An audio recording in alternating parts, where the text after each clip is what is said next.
Hi friends, તો આજે હું લઈને આવી છું ઝટપટ બની જાય એવી પાઉંભાજી જે ચટાકેદાર હોય છે. તો ચલો આપણે સ્ટાર્ટ કરીએ. તો એના માટે આપણે જોઈશે ડુંગળી, કેપ્સિકમ, આદુ, મરચાં અને ટામેટાં, ફુલેવર, બટાકા, કોબી અને થોડું એવું બીટ જોઈશે.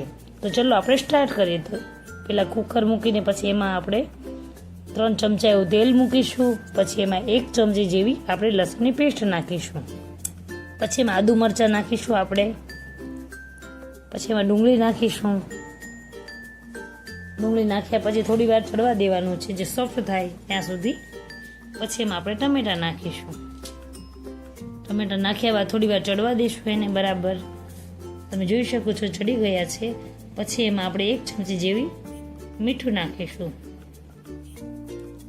મીઠું નાખ્યા બાદ પછી આપણે થોડી વાર પાછું ચડવા દેવાનું છે, એકદમ સોફ્ટ થઈ જાય ત્યાં સુધી.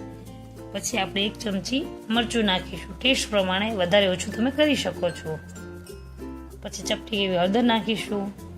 પછી ધાણા જીરું નાખીશું 1 ચમચી અને અડધી ચમચી એવી ગરમ મસાલો નાખીશું, જેથી પાઉંભાજી ટેસ્ટી બને છે. પછી આપણે જે બજારમાં મળે છે એ પાઉંભાજીનો મસાલો આવે છે, એ આપણે 1 ચમચી એ નાખીશું. જોઈ શકો છો તમે. પછી બધું નાખ્યા બાદ આપણે બરાબર એને કરીશું. પછી આપણે બધું શાકભાજી જે છે એ બધું નાખીશું. બરાબર એને મિક્સ કરવાનું છે. 1 મિનિટ જેવું જળવા દેવાનું છે. પછી એમાં 1 વાટકો આપણે પાણી નાખીશું.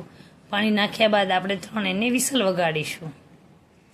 વિસલ વગાડ્યા પછી તમે જોઈ શકો છો એકદમ બોઇલ થઈ ગયું છે. પછી એને બરાબર મિક્સ કરવાનું છે. મિક્સ થઈ ગયા બાદ તમે જોઈ શકો છો ઇન્સ્ટન્ટ આપણે પાઉંભાજી તો બહાર જેવી આપણે ફટાફટ બની જાય એવી ઇન્સ્ટન્ટ ભાજી આપણી તૈયાર છે. તો જોઈ શકો છો જોરદારની બની ગઈ છે. કમેન્ટ કરીને જો કેવી લાગી. Thank you.